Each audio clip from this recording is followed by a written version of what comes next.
Halo para penggemar dan pecinta fisika, pada video kali ini saya akan membahas loop ganda dalam waktu 10 detik saja ya. Ini persoalan yang sangat mudah sekali. Saya tetap pakai teori mata tegangan sisa, yaitu pakai TTS, tapi dengan mereduksi rumus ya. Ya, kita tidak usah pakai rumus untuk mencari arus, langsung aja ya, biar lebih cepat perhitungannya. Coba perhatikan, ini ada rangkaian seperti ini ya. Nah, ini loop ganda karena GGL baterai dipasang lebih dari satu cabang ini ya. Nah, loop ganda itu mempunyai dua titik cabang. Titik cabangnya selalu merupakan pertigaan. Jadi ini A ini adalah titik cabang yang pertama, B ini adalah titik cabang yang kedua. Nah, kalau kita menggunakan cara TTS, nanti selalu kita umpamakan arus cabang dari A ke B di setiap cabang. Sekalipun Anda tidak mengumpamakan arah arus, ya arah arusnya selalu dari A ke B, karena nanti kita akan selalu menghitung tegangan titik cabang VAB untuk mencari arus cabangnya, begitu ya. Selalu mencari VAB nanti. Nah, VBA boleh ya, boleh aja, tapi saya mencari VAB, sedangkan letak titik A dan B boleh ditukar. A-nya boleh di bawah, B-nya boleh di atas ya, ditukar bolak-balik sama aja ya. Kalau mencari VAB berarti arus perumpamaannya selalu dari A ke B, sekalipun Anda tidak menggambar arus perumpamaan. Kebetulan ini saya gambar ya. Nah, ini cabang 1, ini arusnya I1, cabang 2 arusnya I2, cabang 3 arusnya I3. Anda perhatikan bahwa di cabang 1 ini tidak ada R-nya, berarti ini ada jalan tol. Sehingga kalau kita menghitung arus cabang, kuncinya adalah menghitung tegangan titik cabang dulu. Nah, VAB itu dihitung dulu. Kalau tegangan titik cabang, VAB sudah ketemu, kalau mencari arus cabang ya secepat membalik telapak tangan gitu ya. Sambil klesetan aja bisa ya, sambil tiduran bisa mencari arus cabangnya. Oke, nah gimana cara mencari VAB arus cabangnya? Karena ini ada jalan tol, yaitu jalan tanpa hambatan, yaitu cabang 1, maka VAB otomatis adalah 6 volt. Bacanya dari A ke B, jadi kalau bacanya dari A ke B ketemu kutub positif dulu ya, jadi VAB itu 6 volt. Oke, saya tulis ya, VAB 6 volt. Perlu diketahui bahwa yang namanya loop ganda itu sebenarnya adalah rangkaian paralel. Jadi setiap cabang ini kan di paralel. Nah, jadi kalau begitu prinsip paralel, tegangan di setiap cabang itu sama. Sama berapa ya? Ini 6 volt itu tegangan di cabang. Cabang 1 tegangannya 6 volt. Cabang 2 tegangannya 6 volt. Cabang 3 juga tegangannya 6 volt. Jadi jumlah tegangan di cabang itu totalnya harus 6 volt nanti. Oke? Nah, sekarang kalau kita mau mencari arus cabangnya, karena ini jalan tol ya, kita mencari arus cabang yang cabangnya ada R-nya dulu ya, jangan yang tanpa R ini ya. Jadi yang dihitung adalah yang ada R cabangnya dulu. Kalau kita hitung I2 bagaimana? Gampang. Nah, kita tahu bahwa tegangan di sini adalah 4 volt, bacanya dari A ke B ya. Jadi ini yang kebaca kutub positif dulu. Yang panjang itu kutub positif baterai, yang pendek itu kutub negatif. Jadi kalau dibaca dari A ke B, ini kan ketemu kutub positifnya dulu. Makanya di sini 4 volt. Nah, 4 volt. Padahal tegangan di titik cabang tadi kan 6 volt. Totalnya itu 6 volt.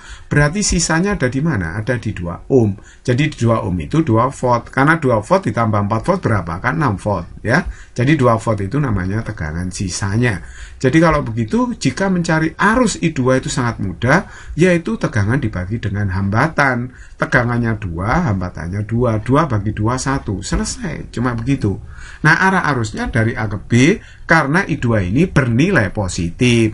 Kalau bernilai negatif, berarti B ke A, gitu aja. Terus kemudian coba, yang cabang 3. Nah, ini nilainya kan 3 volt. Nah, berarti sisanya ada di 3 ohm. Berapa yang di 3 ohm? Karena tadi VAB itu 6 volt, berarti yang di 3 ohm 3 volt. 3 volt tambah 3 volt kan 6 volt ya. Harus merupakan tegangan titik cabang kalau dijumlah ya. Jadi 3 tambah 3 itu 6. Oke, jadi kalau begitu, berapa arus I3 ini? I3 berarti V per R, V-nya 3, R-nya 3. Jadi 3 bagi 3, 1. Ini positif nilainya, berarti arah arus dari A ke B, begitu ya.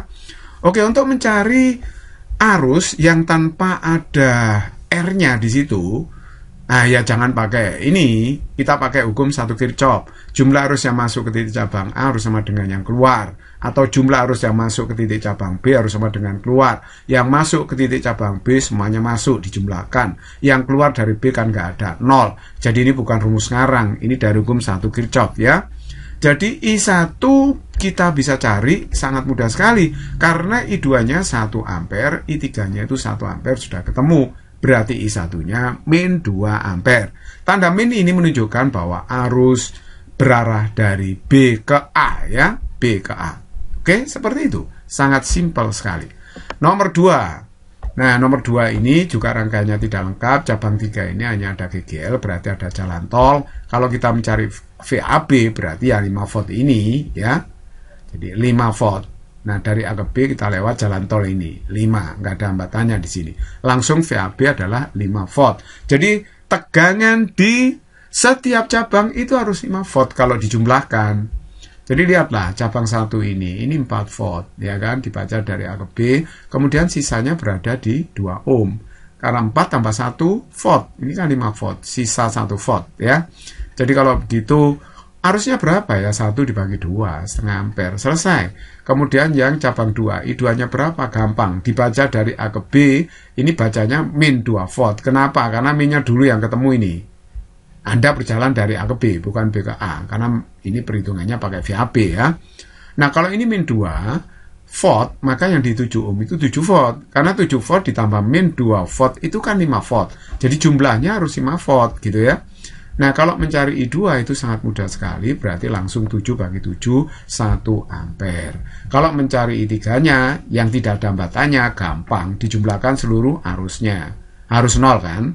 Nah, I1 setengah, I2 1, I3-nya dicari, berarti I3-nya adalah min 1,5 ampere. Lah kok min ini tandanya, berarti I3 harusnya bukan A ke B, tapi B ke A. Gitu aja. Kalau I1, I2 harusnya dari A ke B. It's very easy problem. Sekarang nomor 3. Nomor 3 ini Anda kalau memperhatikan di sini, di cabang 1 itu hanya ada GGL, cabang 2 ada R, ada GGL-nya. Kemudian cabang yang ketiga ini ada GGL 2. Nah, R-nya juga sebanyak 2. Ingat, arus cabang itu mengalir dari titik cabang A ke titik cabang B untuk setiap cabang ya. Oke, perhatikan baik-baik. Nah, karena di sini ada 2 R, di cabang 3 ada 2 GGL, kita sederhanakan dulu rangkaiannya. Rangkaian sederhananya seperti ini. Jadi 2 volt tambah 6 volt, 8 volt. Nah, ini 6 ohm tambah 2 ohm, jadinya kan 8 ohm. Oke, baiklah. Sekarang kita lihat di sini. Di cabang yang pertama itu ada GGL saja, berarti ini jalan tol, berarti VAB-nya langsung ketemu 4 volt. Nah, kemudian kita mencari I2-nya. Di sini perhatikan jalan dari A ke B kan bacanya min 1 volt. Berarti sisanya ada di sini, ada di 10 ohm. Berapa? 5 volt. 5 volt ditambah min 1 itu 4. Jadi kalau dijumlahkan harus 4 ya. Harus merupakan tegangan titik cabang. Titik cabangnya tegangannya 4 gitu ya. 5 tambah min 1 itu 4. Nah, kalau begitu arus I2 berapa ya? Gampang. I2 berarti 5 dibagi 10, setengah ampere. Secepat kilat. Nah, kalau cabang yang ketiga, ini kan 8 volt ya. Kemudian yang di 8 sisanya berarti min 4 volt. Karena 8 tambah min 4 berapa? 4 volt. Jadi kalau dijumlahkan harus tegangan titik cabang. Berarti arusnya berapa ya? Min 4 dibagi 8, min setengah ampere. Kemudian kalau kita mau mencari ini, I1-nya yang tidak ada R-nya, yang kita pakai hukum 1 Kirchhoff ya. Selalu begitu, kalau tidak ada R-nya, jadi I1 tambah I2 tambah I3 sama dengan 0. I1-nya dicari, I2-nya adalah setengah, I3-nya min setengah ampere. Ini saya jumlah 0 ya, berarti I1-nya sama dengan 0. Tidak usah heran, meskipun ini loop ganda, rangkaiannya tertutup, dimungkinkan arusnya 0. Nah, sekarang nomor 4. Nah, ini juga loop ganda ya. Titik cabangnya mana? Pertigaan ini ya. Ini titik cabang yang pertama, ini titik cabang yang kedua. Ini arus I1 dari A ke B, I2 dari A ke B. Sedangkan I3 ya juga dari A ke B. Perhatikan sekali lagi ya. Meskipun Anda tidak mengumpamakan arusnya dari A ke B, selalu arah arus perumpamaan dari A ke B. Jadi tidak digambar ini, ya tidak apa-apa sebenarnya. Kalau digambar ini Memang untuk memperjelas saja bahwa ini cabang 1, cabang 2, cabang 3. Bagaimana kalau misalnya dalam soal kok sudah ada arah arusnya? Ya abaikan saja, kita gambar sendiri aja begitu ya. Tidak masalah. Perhatikan baik-baik, cabang 1 ini ada R-nya. Ya kan, 6 ohm. Cabang 2 ada R-nya 2 ohm. Cabang 3 ada R-nya juga 3 ohm. Berarti tidak ada jalan tol dong. Kalau begitu tegangan titik cabang tidak bisa langsung diketahui. Oleh sebab itu, masing-masing R di cabang ini harus kita paralel dulu. Jadi 1/RP sama dengan cabang 1 6 ohm, cabang 2 2 ohm, cabang 3 3 ohm. Kalau paralel rumusnya akan 1/4 ya. Ini kalau disamakan penyebut 6 bagi 2 3, 6 bagi 3 2, berarti 6 ya totalnya. 6/6 nanti. Oke, jadi kalau begitu RP-nya adalah 1 ohm. Kalau mencari VAB, ya RP dikalikan sigma E per R. Nah, jadi RP-nya itu 1, E per R masing-masing cabang dihitung. Cabang 1, 6 dibagi 6. Cabang 2, GGL-nya nggak ada berarti 0 dibagi 2. Cabang 3, 3 dibagi 3. 1 ditambah 1 berarti 2 volt. Kalau 0 per 2 kan 0 ya. Oke, kalau tegangan titik cabang sudah ketemu, kalau mencari arus cabang ya sambil tiduran bisa ya.